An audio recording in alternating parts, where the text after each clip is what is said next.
ঈদ মোবারক।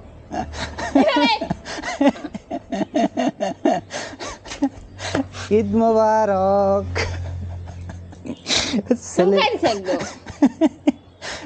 Celebration করতে হবে না এটা। এইভাবে চমকে গেছো? আমি লোকের বাসায় কাজ করতে হচ্ছে, পিছন বাসায় আসে না, দাম শুরু করছি। পানি ফুকাই দেবো নাকি? বুক খান 10 আছে, তেল পানি ফুকাই দেবো? সরো এখান থেকে, সরো।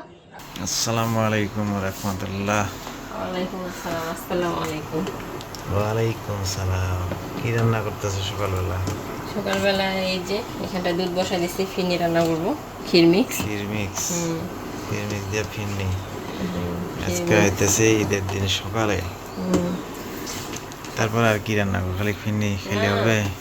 হচ্ছে এখানটায় তোমার ওই যে পুরি বানানোর জন্য ডো করে রাখছি। পুরি? কেমন কি পুরি? নিমকি ভাজবো, পুরি। নিমকি আর পুরি? ওই একটা নিমকি আর পুরি একটাই, এটাই বলে নিমকি, এটাই বলে পুরি। পুরি ভেজে নিব, তারপর হচ্ছে এখানে ফেনি লুডুস রান্না করছি, আর একটু সময় রান্না করবো। অনেক কিছু। এখন আবার কি বানাইতেছো? পুরি? পুরিগুলো ভাজতেছি। পুরি তো সুন্দর মচমচে হয়েছে, হোটেলের মতোই। ফুলছে অনেক। এই একটা একটা একটা করে বানাইতে হচ্ছে, আবার একটা করে ভাজতে হচ্ছে, একটা করে বানাইতে হচ্ছে, একটা করে ভাজতে হচ্ছে। আরেকটা হাতের দরকার না? আর একটা হাতের দরকার। অর্ডার দিতে হবে হাতটা। হ্যাঁ, তোমার হাত নাই? আর অর্ডার দেওয়া লাগবে। তোমার একজন যদি সঙ্গী থাকে তাহলে দেওয়া যায়। এই যে কি সুন্দর ফুলতেছে। কি দিয়ে বানাইছো এগুলো? ময়দা দিয়ে। ময়দা আর কি? ময়দা আর লবণ দিচ্ছি। ময়দা আর লবণ আর কিছু না? না। প্রতিদিন হোটেলে যাইতে হয় পুরি খাইতে, বাসায় তো বানাই খাওয়াতে পারে। আরে এরা কিভাবে কেমন খাচ্ছে না?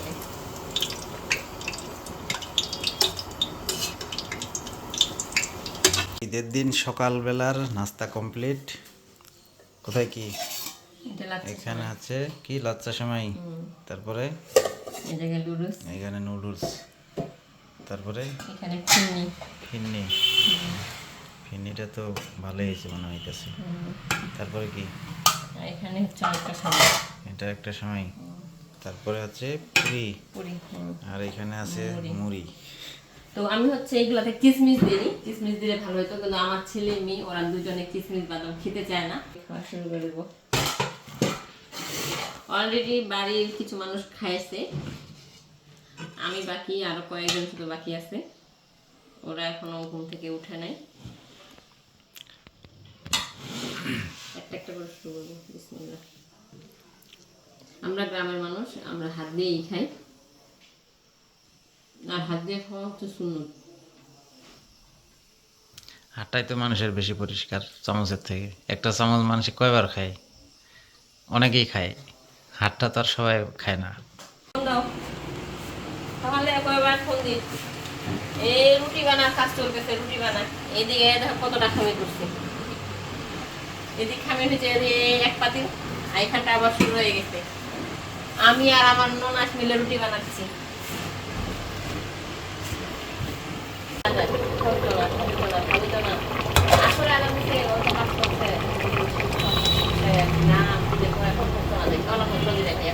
একা একা কষ্ট করলাম, আর এখন আসছো আমার দেখতে নাকি?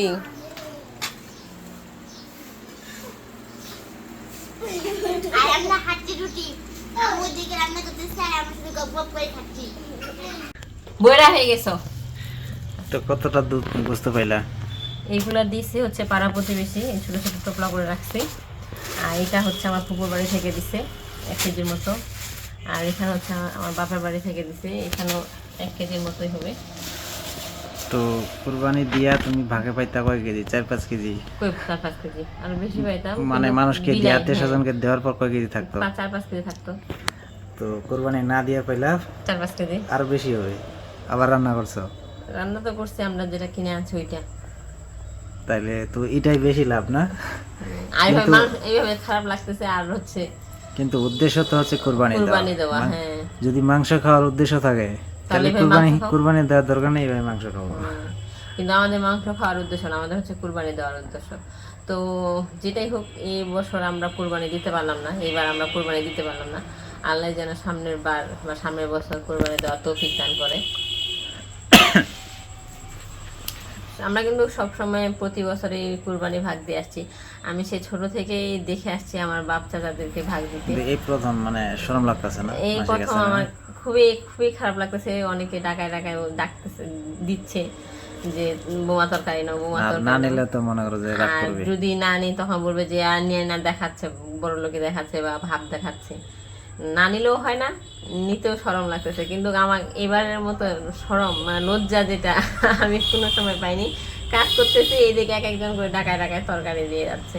তো যাই হোক, এটাতে লজ্জা শরমের কিছুই নাই, এটাই একটা আনন্দ। কারণ আমরা তো কারো কাছে চাইয়ে নিচ্ছি না বা চাইয়ে খাচ্ছি না, সবাই খুশি করে দিচ্ছে। আর আমরা যেহেতু কোরবানি ভাগ দিতে পারিনি, তারপর আমরা হচ্ছে মাংস আগে থেকে কিনে আনছি, 4-5 কেজি কিনে আনছি।